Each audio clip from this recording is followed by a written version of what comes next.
जय हिंद साथियों, वंदे मातरम। आप सभी को आजादी के इस अमृत महोत्सव की और 76वें स्वतंत्रता दिवस की ढेर सारी शुभकामनाएं। मित्रों, आज न केवल भारतवर्ष में बल्कि पूरे विश्व में जहां जहां भारतीय रह रहे हैं उन सब के सीने में तिरंगा धड़क रहा है। जी हां, मैं ये नहीं कह रहा कि हृदय में धड़कन है, हृदय में तिरंगा धड़क रहा है। तो आइए इस तिरंगे को हम भी सलाम करें, इसका अभिवादन करें। और मित्रों, आज बहुत प्रसन्नता का विषय है कि ये शुभ दिन हमारे जीवन में आया है। अनेक सशस्त्र सेना के जवानों ने बड़ी मुस्तैदी के साथ मां भारती की रक्षा करते हुए अपने जीवन का सर्वोच्च बलिदान दिया है। और स्वतंत्रता के उस संघर्ष को अगर हम याद करें मित्रों, तो अनेक नाम गिनो बहुत सारे हैं, लेकिन उनके अलावा भी बहुत सारे ऐसे वीर सपूत हैं जिन्होंने अपना सर्वस्व बलिदान कर दिया इस आजादी के लिए। और आज हम 75 वर्षों के पश्चात कितनी स्वतंत्रता के साथ और कितने आनंद के साथ खुले उन्मुक्त गगन में इस तिरंगे को लहरा रहे हैं। तो मित्रों, आज मेरा भी मन बहुत प्रसन्न है और निश्चित तौर पर आपका मन भी बहुत प्रसन्न होगा, इसमें कोई संदेह नहीं है। तो मैं शुरुआत करना चाहता हूं। मेरा एक बहुत पसंदीदा देशभक्ति गीत है जिसको अक्सर मैं गुनगुनाया करता हूं, और मैंने सोचा कि आज आप सब लोगों के लिए क्या करूं। तो बस अच्छा माहौल है और आप सब भी बहुत आनंदित मुद्रा में हैं। आपके हृदय में एक विशेष प्रकार की देशभक्ति जो है वो जागृत हो रही है, बहुत अच्छा लगता है। तो सुनिएगा बड़े भाव के साथ। एक सैनिक जब मां भारती के लिए युद्ध लड़ता है और किस तरह से अपना सर्वोच्च बलिदान कर लेता है, इस गीत के माध्यम से प्रयास कर रहा हूं। ए मेरे प्यारे वतन, ऐ मेरे बिछड़े चमन, तुझ पे दिल कुर्बान, तुझ पे दिल कुर्बान, तू ही मेरी आबरू, तू ही मेरी आरज़ू, तू ही मेरी जान, तू ही मेरी जान, तुझ पे दिल कुर्बान, ऐ मेरे बिछड़े चमन, ऐ मेरे बिछड़े चमन, तुझ पे दिल कुर्बान।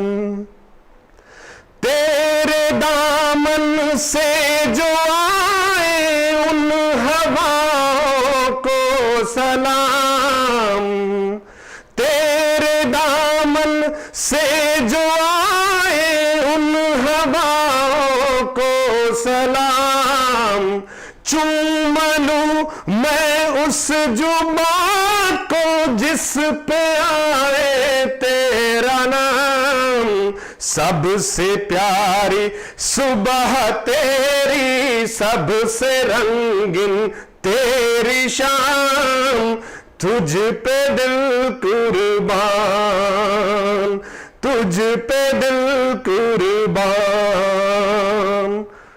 देश के ऐसे वीर सपूतों को देश किस तरह से याद आता है, अगली पंक्तियों में आप देखिएगा। मां का दिल बन के कभी सीने से लग जाता है तू, और कभी नन्ही सी बेटी बन के याद आता है तू, जितना याद आता है मुझको उतना ही तड़पाता तू, तुझ पे दिल कुर्बान, तुझ पे दिल कुर्बान, तुझ पे दिल कुर्बान। जब भयंकर जंग हो रही होती है और सेना के कुछ जवान जो है लड़ते लड़ते दुश्मन देश की सीमा को पार करके उस धरती पे जो है दुश्मनों का सफाया करते हुए उनकी अंतिम इच्छा क्या होती है, जरूर सुनिएगा। छोड़कर तेरी जमीन को दूर आ पहुंचे हैं हम, छोड़कर तेरी जमीन को दूर आ पहुंचे हैं हम, फिर भी है यही तमन्ना तेरे जर्रों की कसम, फिर भी है यही तमन्ना तेरे जर्रों की कसम। हम जहां पैदा हुए हैं, हम जहां पैदा हुए हैं, उस जमी पे निकले दम, तुझ पे दिल कुर्बान, तुझ पे दिल कुर्बान। ए मेरे प्यारे वतन, ए मेरे बिछड़े चमन, तुझ पे दिल कुर्बान, तुझ पे दिल कुर्बान, तुझ पे दिल कुर्बान। भारत माता की जय, वंदे मातरम, वंदे मातरम। मातृभूमि के हित जिन्होंने अपने शीश का बलिदान दिया, महाराणा प्रताप की शौर्य की इस धरा से आप सभी को प्रणाम करता हूं। राणा पूजा हमारे कण कण में गूंजते हैं और मोतीलाल तेजावत जो है स्वतंत्रता के अमर सेनानी है। ऐसी धरती से आप सभी को प्रणाम करता हूं। हमारी धरती धोरारी है और देखें तो यहां के कण कण में वो रजपूती आन और बान है जिन्होंने कंधे से कंधा मिलाकर स्वतंत्रता के समर में अपना सब कुछ न्योछावर कर दिया। मित्रों, इसलिए हम रहें या न रहें, हमारे सीनों में वो देशभक्ति का जज्बा जरूर रहना चाहिए। और फिर अटल बिहारी जी वाजपेयी ने कहा कि हम रहें या न रहें, ये देश जिंदा रहना चाहिए, ये देश जिंदा रहना चाहिए। तो मातृभूमि को प्रणाम करते हुए, मां भारती को प्रणाम करते हुए और इस तिरंगे को जो हमारे लिए बड़ा ही गौरव का प्रतीक है, इसको फिर से सैल्यूट करने का मन होता है। और आप सभी को आज के सेशन से जोड़ने की आप सबसे अनुमति चाहता हूं। आप सभी को एक बार पुनः ढेर सारी शुभकामनाएं ज्ञापित कर रहा हूं आजादी के इस अमृत महोत्सव की। और निश्चित तौर पर आप सभी लोग जो हैं अपने हृदय में देशभक्ति का जज्बा जरूर जिंदा रखें। अनेकता में एकता ही हमारे भारत की ताकत है मित्रों। और संविधान में विश्वास रखते हुए हम निरंतर अच्छा कार्य करें और भारत पुनः विश्व गुरु के पद पर और नेतृत्वकर्ता की स्थिति में आए, ये हम सबका प्रयास रहना चाहिए। और कोशिश करें कि हम कुछ भी कर लेंगे लेकिन देश से गद्दारी कभी नहीं करेंगे। हमारे यहां का बच्चा बच्चा देशभक्त है और कहीं कुछ अगर वो विचलित भी होता है तो हम उसे संभालेंगे। हम सभी शिक्षक हैं, कोशिश करेंगे कि हमारे बच्चे जो हैं मां भारती के लिए बिल्कुल तैयार रहेंगे। जब भी सीमा पर कोई संकट आता है, देश में जो जितने भी हमारे नागरिक हैं सब एकजुट हो जाते हैं। मित्रों, ये कोई कम बात है, इसलिए हमारे भारतीयों में जज्बे की कोई कमी नहीं है। बस किसी की बुरी नजर हमें लग जाए तो उस नजर को हम निकाल देंगे अपनी नजरों से। बस इसी विश्वास के साथ आज के सेशन की शुरुआत कर रहा हूं। आप सभी मित्रों को बहुत सारी शुभकामनाएं देता हूं और आपके लिए छोटा सा ये देशभक्ति गीत में प्रस्तुत कर पाया। आशा करता हूं आपको ये अच्छा लगा होगा। और आज के सेशन की शुरुआत भी करते हैं मित्रों। हिंदी साहित्य का इतिहास #12 आज पढ़ने वाले हैं। करेगा तांडव सीरीज में आप सभी मित्रों का स्वागत करता हूं। और आप सभी मेरे देश की अमूल्य धरोहर हैं, युवा शक्ति है।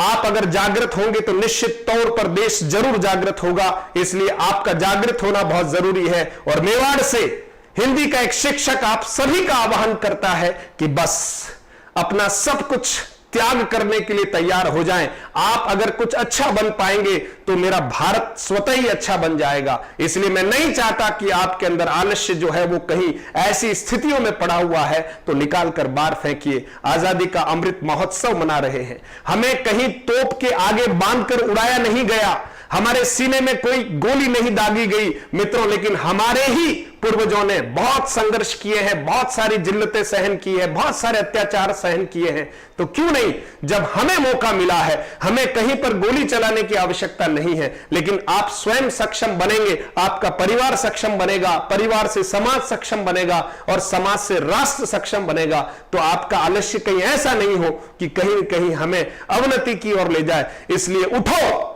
जागृत हो जाओ और अपने लक्ष्य के प्रति समर्पित हो जाओ। यही देशभक्ति है। सीमा पर खड़े रहें, वो ही देशभक्ति है, ऐसा नहीं है। वो तो है ही। उन सभी सशस्त्र सेना के जवानों को हम प्रणाम करते हैं, यहां से उन सबको जय हिंद कहते हैं, लेकिन अंदर आप सभी लोग बैठे हुए हैं। जागृत हो जाओ मित्रों। पहला प्रश्न आपके सामने आ रहा है, पहला प्रश्न और आपको उत्तर देना है। भला हुआ जो मारिया बहिणु मारा कंतु, लज्जे जू तू वयस्सी अहुजे भग्गागर एंतु। ये भी वीर रस से ओतप्रोत जो है पंक्तियां है ना। एक महिला, एक विवाहिता कहती है अपनी सहेली से कि हे सहेली, अगर भला हुआ जो मारिया बहिणु मारा कंतु, अच्छा हुआ कि मेरे पतिदेव जो है वो रण क्षेत्र में मारे गए, और अगर वो कहीं है ना पीठ दिखाकर घर आ जाते तो मैं मुंह दिखाने के लायक नहीं रहती। इन पंक्तियों को किसने लिखा है, यह दोहा किसने अपने ग्रंथ में उद्धृत किया है? चार ऑप्शन आपके सामने है मित्रों, और आप सभी को जय हिंद है। और कोशिश करिएगा क्लास को आप शेयर करें और सभी मित्रों तक इस कक्षा को पहुंचाएं। आज का सेशन बड़ा अद्भुत रहने वाला है और आप सबकी उपस्थिति जो है अच्छी रहे। अब प्रश्न का आनंद लेते हैं, बीच में फिर थोड़ी सी बातें हम करेंगे, लेकिन पहला प्रश्न आपके सामने आया है मित्रों। भला हुआ जो मारिया बहिणु मारा कंतु, लज्जे जू तू वैसे अहुजे भग्गागर एंतु। अगर भाग कर घर आ जाते तो मैं मुंह क्या दिखाती। इसका भाव ये है। हाँ, घनश्याम जी चौहान, बहुत बहुत धन्यवाद। आप मारवाड़ से जुड़ते हैं और आपका स्वागत करते हैं। ममता, लीला, रीनू जो है निरंतर जुड़ती है बीकानेर से।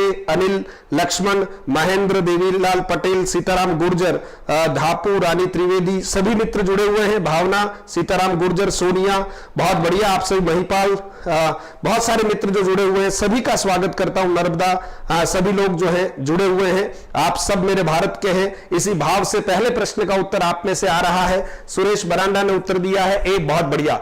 हेमचंद्र, ठीक है मित्रों, हेमचंद्र। और हेमचंद्र आप जानते हैं, है ना। हाँ, क्या लिखा है इन्होंने? शब्दानुशासन। तो देखिए, भला हुआ जो मारिया बहिणु मारा कंतु, लज्जे जो तू वैसे अहुजे भग्गागर एंतु। ये पंक्तियां जो है, इसके रचनाकार कौन है, ये दोहा किसने लिखा है? हेमचंद्र ने। बहुत महत्वपूर्ण है, आप इसको लॉक कर दीजिएगा और अगले प्रश्न की ओर बढ़ते हैं।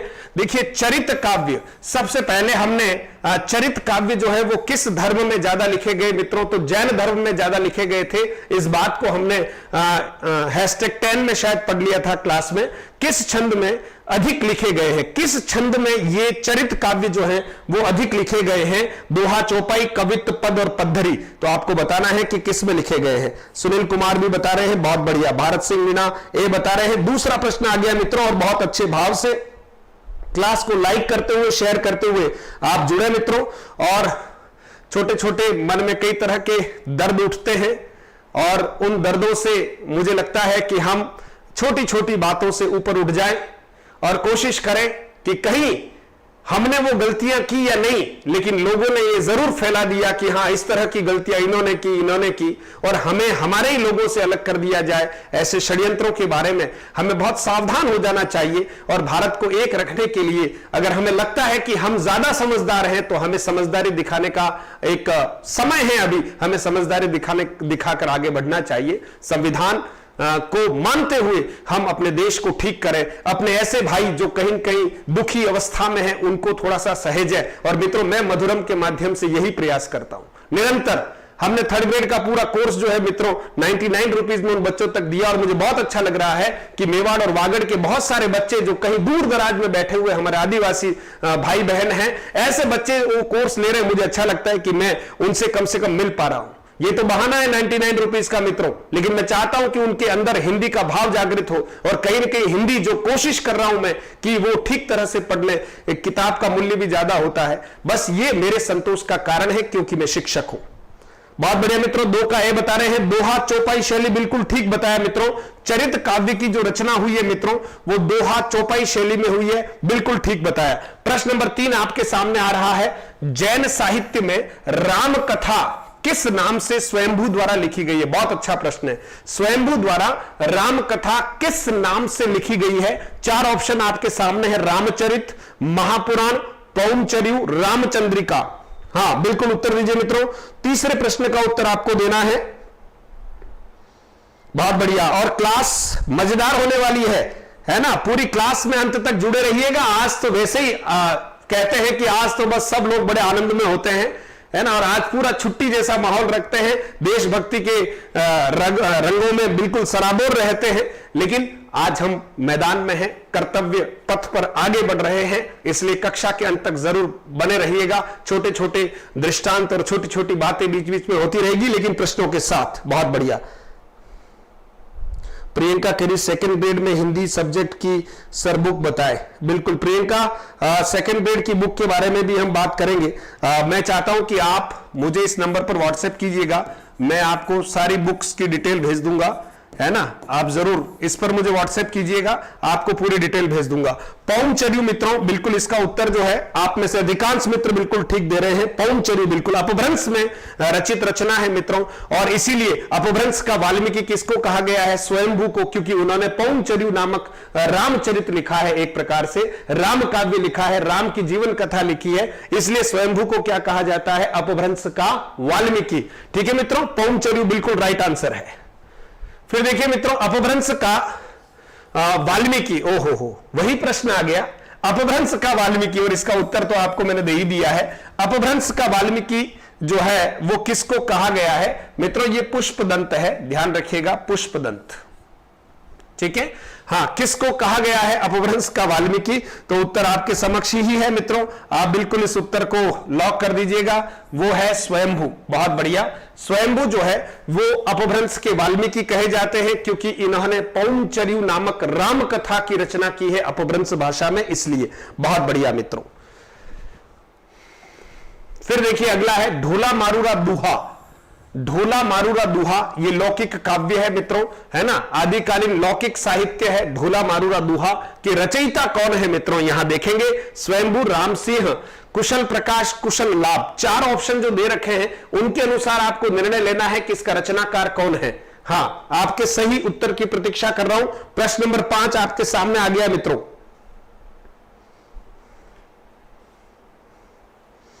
अच्छा, कोई कमेंट ही नहीं कर रहा।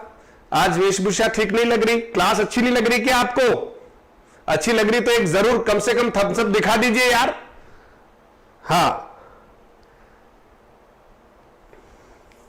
एक कक्षा में गुरुजी कुछ बता रहे थे, और गुरुजी ने पूछा छोटे बच्चे से, कक्षा के एक बच्चे से पूछा कि बेटा बता, हमारा जो राष्ट्रीय ध्वज है उसमें कितने रंग होते हैं?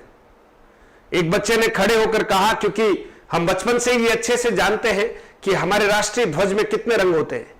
एक बच्चे ने उत्तर दिया कि गुरुजी मैं बताता हूं, और वो खड़ा हुआ और उसने बताया कि सर, हमारे राष्ट्रीय ध्वज में 3 रंग होते हैं, इसीलिए इसको हम तिरंगा कहते हैं।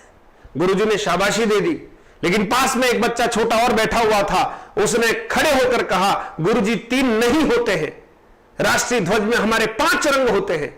गुरुजी सन्न रह गए, 5 रंग होते हैं?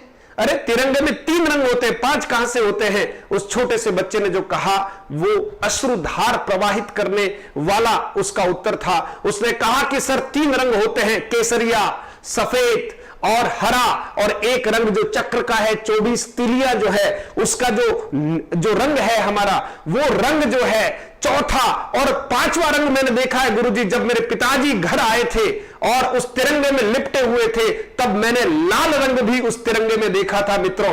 और जैसे ही बच्चे ने ये बात अपने शिक्षक से कही, शिक्षक स्तब्ध रह गए, उनकी आंखों से अश्रु प्रवाहित होने लगे, क्योंकि वो बेटा जो था वो किसी न किसी सैनिक का बेटा था, और उसके पिताजी जब घर आए थे तब तिरंगा उनके शरीर पर था और खून का धब्बा उस तिरंगे के ऊपर था मित्रों। इसलिए तिरंगे के रंग जो है उस बच्चे के अनुसार 5 होते हैं। यह बहुत सम्मान का विषय है और हर सैनिक का सपना होता है कि मेरे ऊपर कफन नहीं, तिरंगा लिपटा हुआ होना चाहिए। ऐसे वीर सपूत जब तक हमारे देश में जिंदा है, हमारी सेना और सशस्त्र सेना के जवान जब तक इस जज्बे के साथ -40 डिग्री टेम्परेचर के अंदर जो है मां भारती की सुरक्षा में मुस्तैद रहेंगे, तब तक आसपास के जितने भी देश हैं खूब जोर लगा लो, है ना, खूब जोर लगा लो, लेकिन सबसे आगे होंगे हम हिंदुस्तानी, क्योंकि हमारा भाव सकारात्मक है। हम पहले किसी को दुखी नहीं करते, लेकिन कोई हमारी ओर आंख उठाकर देखता है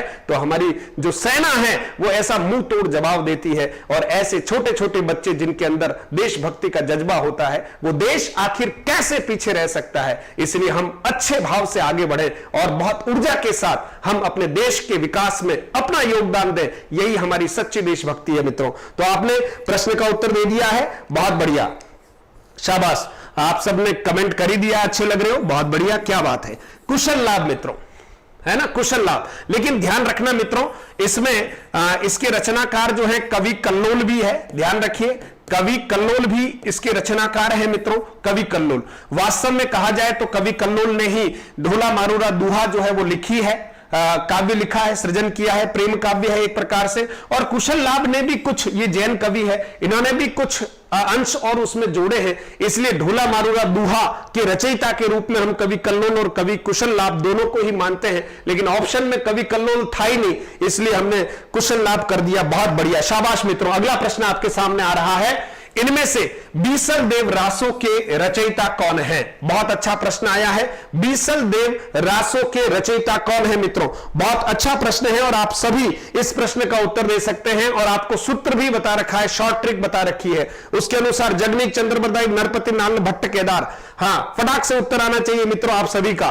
देखिए इसका सूत्र बता रखा था आपको, बीन, बस इतना याद आया नहीं कि हमारा बच्चा बिल्कुल सही उत्तर देगा। बीन हंसा खुद, है ना, घोड़ी पर चढ़ गया ना, इसलिए बीन खुद हंस रहा है कि बस अब होने वाला है आगे, ठीक है, प्रलय आएगा या खुशियां पता नहीं, लेकिन बीन हंसा खुद। तो यहां देखिए, बीन, बी से बीसल देव और न से क्या होगा, नरपति नाल होगा मित्रों। बहुत बढ़िया, बिल्कुल सी उत्तर बिल्कुल आप बता रहे हैं। ओके, ऑप्शन नंबर 3 या सी बिल्कुल, नरपति नाल जो है वो बिल्कुल सही उत्तर है मित्रों। तो इसी तरह से कोशिश कीजिएगा। फर्स्ट ग्रेड का एग्जाम आगे बढ़ेगा या नहीं, इसके बारे में बार बार चिंतन मंथन हो रहा है। मेरा ये मानना है कि आप तैयारी 15 अक्टूबर के हिसाब से करते रहिएगा, है ना, अच्छा होगा और आप इधर उधर भटके नहीं और आगे बढ़ेगा तो देखेंगे। बहुत बढ़िया। लेकिन आज जो है वो आजादी का अमृत महोत्सव जो ऑफर है वो आज रात्रि 12 बजे समाप्त होने वाला है, इसलिए कल शिकायत ना करें। आज के इस कुछ घंटों का जो समय है इसका उपयोग कर लें। फिर देखिएगा, अवधूत मत किसका पर्यायवाची है ना, किसका पर्यायवाची शब्द है? अवधूत मत सिद्ध संप्रदाय का, बौद्ध संप्रदाय का, सूफी संप्रदाय का या नाथ संप्रदाय का? बताएं, अवधूत मत जो है वो किसका पर्यायवाची है? 4 ऑप्शन आपके सामने मित्रों। बहुत बढ़िया, देखता हूं कितने मित्र जो हैं इस प्रश्न का सही उत्तर दे पा रहे हैं।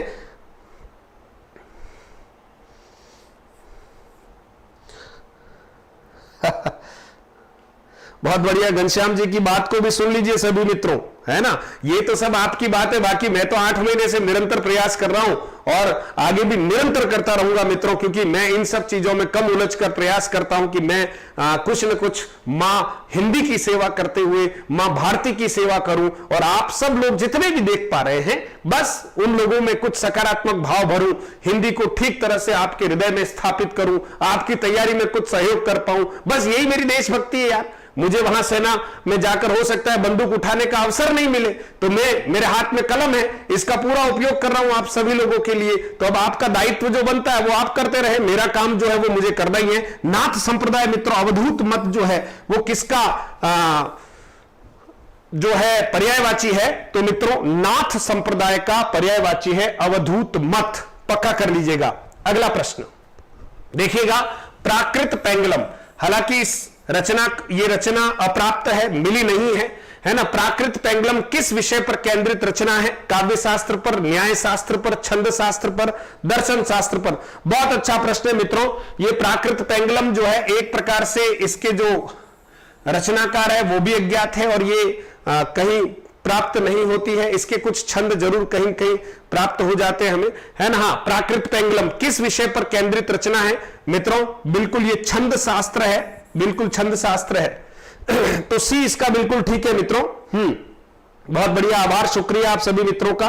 आपका ये जो स्नेह है ये बना रहे निरंतर। और सीमा जी भी हमारे लखनऊ से जुड़ गई है, और भी हमारे मित्र जुड़ते हैं, तो मुझे अच्छा लगता है। मैं लखनऊ नहीं जा पा रहा, लेकिन कम से कम आप लखनऊ से यहां मेवाड़ के दर्शन कर पाते हैं, ये सबसे बड़ी उपलब्धि है इस माध्यम की। और मुझे अच्छा लगता है कि आप भारत भर में जहां जहां से आप जुड़ पा रहे हैं, आपके लिए मैं कुछ प्रश्न ला पा रहा हूं, कुछ कर पा रहा हूं, तो ये मेरा सौभाग्य है। चलिए मित्रों आगे बढ़ते हैं।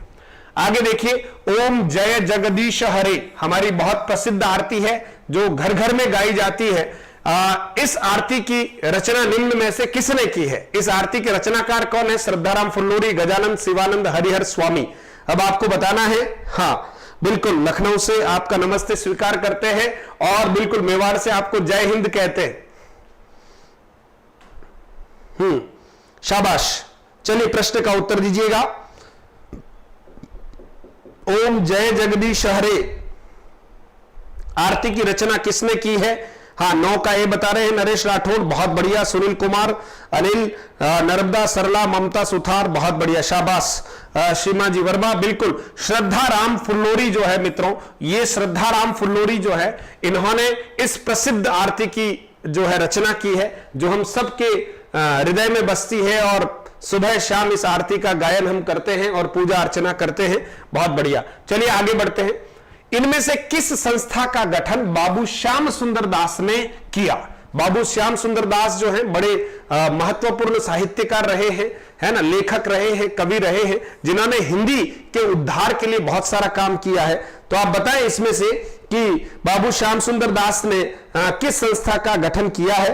आपको बताना है किस संस्था का गठन किया। हाँ, 3 ऐसे शख्स थे जिन्होंने मिलकर एक संस्था का गठन किया। राष्ट्रभाषा प्रचार समिति, हिंदी साहित्य सम्मेलन, नागरी प्रचारिणी सभा, हिंदी विद्यापीठ। उत्तर दीजिएगा। प्रश्न नंबर 10 का उत्तर आपसे अपेक्षित है। 10 का सी, बहुत बढ़िया। 10 का सी, नागरी प्रचारिणी सभा, बहुत बढ़िया। नागरी प्रचारिणी सभा की मित्रों स्थापना की गई 1893 ईस्वी में। नागरी प्रचारिणी सभा की स्थापना काशी में की गई मित्रों, और इस संस्था की स्थापना के बाद ही हिंदी के उद्धार के लिए बहुत सारे काम होने लगे। और पंडित प्रताप नारायण मिश्र, पंडित प्रताप नारायण मिश्र, पंडित प्रताप नारायण मिश्र, और एक और व्यक्ति थे ठाकुर शिव कुमार सिंह, ठाकुर शिव कुमार सिंह, शिव कुमार सिंह, है ना, और बाबू श्याम सुंदर दास, तीनों ने मिलकर पंडित प्रताप नारायण मिश्र, सॉरी प्रताप नारायण नहीं मित्रों, राम नारायण मिश्र है, क्षमा प्रार्थी हूं, नाम यही याद रह जाता है, ज्यादा यही आता है ना। तो आप देखिए पंडित राम नारायण मिश्र और शिव कुमार सिंह और बाबू श्याम सुंदर दास। तो आप देख सकते हैं राम, शिव और श्याम, तीन जो हैं, इन तीनों ने मिलकर जो है नागरी प्रचारिणी सभा की क्या की? स्थापना की। बहुत बढ़िया। तो आप याद रख सकते हैं राम, श्याम, शिव। क्या याद रखेंगे? राम, श्याम, शिव, तीनों ने मिलकर शिव की नगरी काशी में एक संस्था की स्थापना की, जिसका नाम था नागरी प्रचारिणी सभा। बहुत बढ़िया मित्रों, शाबाश। अगले प्रश्न का उत्तर देखिए। हां, हिंदी साहित्य का सर्वाधिक उल्लेखनीय इतिहास ग्रंथ किसने लिखा? अच्छा प्रश्न है। हिंदी साहित्य का सर्वाधिक उल्लेखनीय, इस शब्द पर ध्यान देना है, सर्वाधिक उल्लेखनीय इतिहास ग्रंथ किसने लिखा? 4 ऑप्शन आपके सामने हैं और उत्तर देना है। आचार्य चतुर्सेन ने लिखा, आचार्य रामचंद्र शुक्ल ने लिखा, रमाशंकर शुक्ल ने लिखा, या जॉर्ज ग्रियर्सन ने लिखा। 4 ऑप्शन है, सही ऑप्शन का चयन करके मुझे अवगत कराएं मित्रों। बहुत बढ़िया, शाबाश। हाँ, नमस्कार, प्रणाम।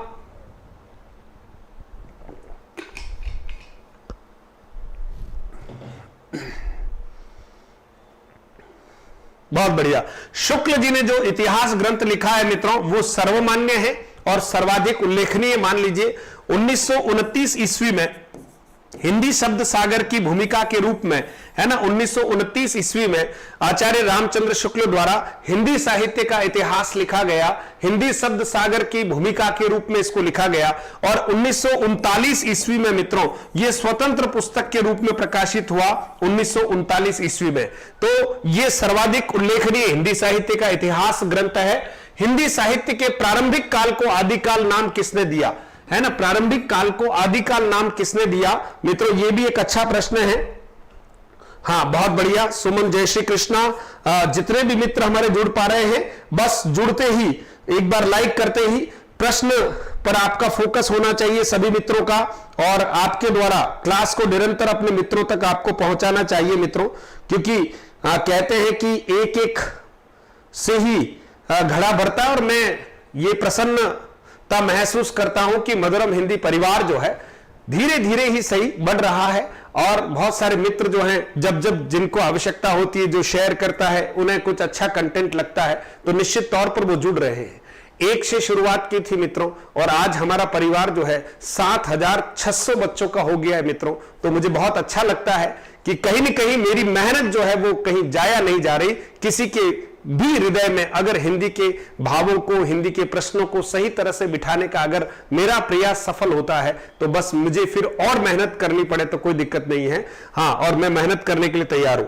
तो आप देखिए आदिकाल नाम किसने दिया, हजारी प्रसाद द्विवेदी ने दिया। हम जानते हैं आदिकाल को आदिकाल कहने वाले कौन है, हजारी प्रसाद द्विवेदी है मित्रों। बहुत बढ़िया, आगे बढ़ते हैं। अगला प्रश्न है, विद्यापति पदावली में किस रस की प्रधानता है। अच्छा प्रश्न है, विद्यापति पदावली में किस रस की प्रधानता है, वीर रस की, शांत रस की, श्रृंगार रस की या वात्सल्य रस की। यह भी एक अच्छा प्रश्न है। और आप देखें पदावली में जो है कृष्ण और, ठीक है, कृष्ण राधा के, या सीधा सीधा आप कहें तो नायक नायिका के, है ना, नायक नायिका के श्रृंगारिक चित्रों का कहीं न कहीं शब्दों के माध्यम से वर्णन किया गया है। और हिंदी साहित्य में कृष्ण को काव्य का विषय बनाने का जो श्रेय जाता है वो विद्यापति को ही जाता है। और बाद में तो अष्टछाप के कवि और कई सारे कवि हुए जिन्होंने बहुत अच्छे से हिंदी काव्य में भगवान श्री कृष्ण के को अच्छे से वहां स्थापित कर दिया और बहुत सारे साहित्यों का सृजन किया। लेकिन प्रारंभ कहीं न कहीं विद्यापति से होता है मित्रों। और देखा जाए तो विद्यापति जो है शैव मतावलंबी थे, है ना, शिव के उपासक थे, और कहीं न कहीं कृष्ण को काव्य के रूप में कहीं न कहीं स्थापित करने का प्रारंभिक प्रयास जो है विद्यापति के द्वारा किया गया। श्रृंगार रस है मित्रों, श्रृंगार रस जो है इसका प्रधान रस है। बिल्कुल आप सभी मित्रों ने बिल्कुल उत्तर सही दिया है, बहुत बढ़िया। अगला प्रश्न देखिए, इनमें से हिंदी साहित्य के पहले इतिहास ग्रंथ के लेखक कौन है। हिंदी साहित्य के पहले इतिहास ग्रंथ के ध्यान रखना, पहले इतिहास ग्रंथ के रचनाकार कौन है। Shivsingh Sengar, Garcin de Tassy, sir George Grierson, Mishra Bandhu. 4 option है, सही ऑप्शन का चयन करेंगे और हम आगे की तरफ बढ़ेंगे। आपका समय भी मुझे बचाना है और प्रश्नों को भी ठीक तरह से आप तक पहुंचाना है मित्रों। तो सबसे पहले हिंदी साहित्य का इतिहास लिखने वाले कौन, गारसा दत्तासी मित्रों। किस भाषा में इन्होंने सबसे पहले ये हिंदी साहित्य का इतिहास लिखा मित्रों, तो फ्रेंच भाषा में आपने हिंदी साहित्य का इतिहास लिखा। इस्तवार दला लितेतुर हिंदुस्तानी नामक एक ग्रंथ लिखा जिसमें अधिकांशतः उर्दू या हिंदुस्तानी के कवियों का वर्णन था और कुछ ही कवि जो है वो हिंदी से संबंधित थे। लेकिन पहला प्रयास जो है कहीं न कहीं हिंदी साहित्य के इतिहास लेखन की दिशा में जो है गारसा दत्तासी का ही था। तो कहीं न कहीं हम ऋणी हैं, गारसा दत्तासी ने शुरुआत की। उसके बाद हमारे भारतीयों को लगा कि यार मातृभाषा का और राजभाषा का, राष्ट्रभाषा का इतिहास कोई बाहर वाला लिख रहा है तो हमें भी लिखना चाहिए। उसके बाद बहुत सारे लोगों ने हिंदी साहित्य के इतिहास को लिखना प्रारंभ कर दिया मित्रों। फिर देखें भविष्यत कथा, सीधा है ये कहा है यहां, भविष्यत कहा। अपभ्रंश में कथा को कहा कहते हैं। कि रचयिता का नाम बताइए, है ना, स्वयंभू, धनपाल, पुष्पदंत, है ना, पुष्पदंत या सरहपाद। आप बताएंगे कि भविष्यत कहा के रचनाकार कौन है। भविष्यत कहा के भविष्यत कहा के रचनाकार कौन है। प्रश्न नंबर 15 आपके सामने आ गया मित्रों और जल्दी से उत्तर देने का प्रयास करें।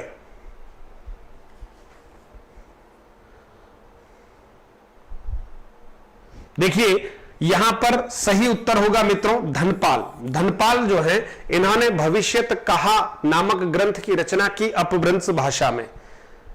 बहुत बढ़िया। चलिए अगले प्रश्न की ओर बढ़ते हैं मित्रों। अगला प्रश्न है हिंदी साहित्य के इतिहास लेखकों में काल क्रमानुसार कवियों का वर्णन सर्वप्रथम किसने किया? काल क्रमानुसार वर्णन सर्वप्रथम किसने किया? क्योंकि वर्णानुक्रम पद्धति होती है मित्रों, कालानुक्रम पद्धति है हिंदी साहित्य के इतिहास लेखन की। तो सबसे पहले कालानुक्रम के अनुसार हिंदी साहित्य के इतिहास को लिखने का प्रयास जो है वो किसने किया? तो आपको बताना है ना, वर्णानुक्रम से नहीं, कालानुक्रम से सबसे पहले हिंदी साहित्य के इतिहास का लेखन करने का प्रयास किसने किया वो आपको बताना है मित्रों। हां,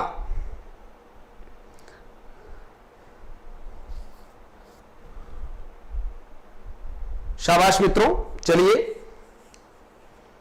16 का आप बता रहे हैं, ए बता रहे हैं, बहुत बढ़िया। सर जॉर्ज ग्रियर्सन नहीं, सबसे पहले आप देखोगे तो 11 मुख्य अध्याय और 12वां विविध नामक एक अध्याय जो है, और कुछ का काल विभाजन किया है, कुछ का नामकरण उन्होंने किया है। तो सबसे पहले उन्होंने शुरुआत की है, हाँ बिल्कुल सही है, the modern vernacular literature of northern Hindustan नामक जो एक अंग्रेजी भाषा में हिंदी साहित्य का इतिहास लिखने का श्रेय आपको जाता है। ठीक है, चलिए आगे बढ़ते हैं। अगला है इनमें से आदिकाल के अंतिम चरण के सुप्रसिद्ध कवि कौन थे? आदिकाल के अंतिम चरण के सुप्रसिद्ध कवि कौन थे? है ना, अब्दुल रहमान, अमीर खुसरो, स्वयंभू और पुष्पदंत। तो आप देखिए आदिकाल के अंतिम चरण के सुप्रसिद्ध कवि कौन थे? प्रश्न अच्छा है और आप सभी लोग इसका उत्तर सही दे पाएंगे, मुझे पूरा विश्वास है, क्योंकि आप लोग निरंतर अध्ययन कर रहे हैं। और मुझे ये लगता है कि जैसे ही करेगा तांडव सीरीज शुरू हुई है तो कहीं न कहीं आप हिंदी साहित्य के इतिहास के संपर्क में फिर से आ रहे होंगे, क्योंकि आपको लगता है कि नहीं कुछ प्रश्न हम भी सही बताएंगे, तो कुछ तैयारी आप कर रहे हैं इस बहाने ही सही। तो चलिए अच्छा है। हाँ बिल्कुल, देखिए अमीर खुसरो बिल्कुल सही उत्तर है। अमीर खुसरो जो है तूतीय हिंद, अमीर खुसरो जो है आदिकाल के अंतिम चरण के सुप्रसिद्ध कवि है, इसमें कोई दौराय नहीं है। फिर अगला प्रश्न आता है ऐसे रासो ग्रंथ के रचनाकार का नाम बताइए जिसकी रचना अजमेर के शासक से संबंधित है। अजमेर के शासक से संबंधित है। प्रश्न को थोड़ा सा घुमा दिया गया है, लेकिन आप कंफ्यूज नहीं हो। आप तो वो सूत्र याद रखें, बिन हंसा खुद पृछ पच बुझ विजंसी, है ना, उस सूत्र को याद रखते हुए सही बताएंगे आप। दलपति विजय, नरपति नाल, नल सिंह, मधुकर भट्ट, और आप सही उत्तर बता सकते हैं। बहुत बढ़िया। 18 प्रश्न नंबर 18 का उत्तर कितने मित्र सही बता सकते हैं, ये थोड़ा सा मैं जानना चाहता हूं। हाँ 18 का बी, यामिनी कह रही है 18 का बी, और बताएं देखिए बाकी मित्र। बहुत बढ़िया। चलिए प्रश्न घुमा दिया मित्रों, बाकी वही है ना, बिसलदेव रासो, सीधा है। बिसलदेव रासो की बात की जा रही है, अजमेर के राजा है बिसलदेव, है ना, उनके ऊपर ही एक पूरा रासो ग्रंथ लिखा गया जिसका प्रमुख रस जो है श्रृंगार रस है, और उसमें भी वियोग श्रृंगार की बात ज्यादा है उसमें, है ना, और वो कहीं न कहीं अपनी रानी से रूठ कर चले जाते हैं। बहुत बढ़िया, शाबाश, है ना, नरपति नाल। तो आप देख सकते हैं इसमें दो जो है प्रश्न नरपति नाल से संबंधित थे, लेकिन प्रश्न थोड़ा सा बदल दिया गया। लेकिन हम अगर कंटेंट को ठीक तरह से पढ़ते हैं तो कोई दिक्कत नहीं है। अपभ्रंश में राम के चरित्र पर आधारित ग्रंथ इनमें से कौन सा है? हाँ, अपभ्रंश में राम के चरित्र पर आधारित ग्रंथ इनमें से कौन सा है? फिर थोड़ा सा घुमा के प्रश्न दिया गया है जिसका उत्तर आप दे सकते हैं। इंद्र कुमार, अच्छा उत्तर प्रदेश से इंद्र कुमार जी जुड़े हैं, प्रणाम करते हैं आपको, जय हिंद कहते हैं, बिल्कुल मेवाड़ से। और आप हमारे इस चैनल से जुड़े हैं, पहली बार जितने मित्र जुड़ रहे हैं वो जरूर इसको सब्सक्राइब करें अगर आपको लगता है कि ये थोड़ा हमारे लिए उपयोगी है। और अगर आपको अच्छा लगे तो थोड़ा अपने मित्रों तक भी शेयर कीजिएगा। हम मेवाड़ से उत्तर प्रदेश की जो शेयर है वो इस चैनल के माध्यम से कर रहे हैं। आपका स्वागत है, और आज आप बहुत पावन दिवस पर जुड़े हैं, इसलिए आपका शुक्रिया अदा करते हैं। देखिए मित्रों, पौंचरियु, बिल्कुल पौंचरियु, ठीक है। हाँ, एक जंगल था मित्रों, बस दो पंक्तियां और आप तक मैं पहुंचाना चाहता हूं। चलिए एक प्रश्न पूरा कर लेंगे, आप जाएंगे नहीं कहीं पर भी, हैं। हाँ, बहुत अच्छी पंक्तियां और संदेश जो है वो अभी शेष है, इसलिए आपको रुकना है। ज्योतिरीश्वर ठाकुर की कृति कौन सी है मित्रों? इसमें से ज्योतिरीश्वर ठाकुर की कृति कौन सी है? भविष्यत कहा, पाहुड़ दोहा, वर्ण रत्नाकर या राउलवेल? हाँ, रचनाकारों का नाम ध्यान रखना है। ममता मीना डूंगरपुर से स्वागत है, बिल्कुल ठीक है। हाँ,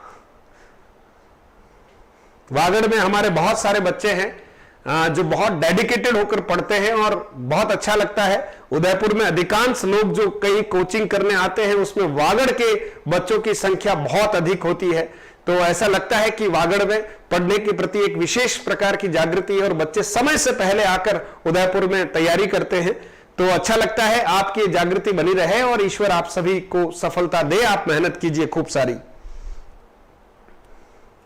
अच्छा, रतनलाल जी और चूरू से नमस्कार। रतन जी आपको प्रणाम करते हैं, उदयपुर से आपको प्रणाम करते हैं, महाराणा प्रताप की इस शौर्य भूमि से आपको प्रणाम करते हैं।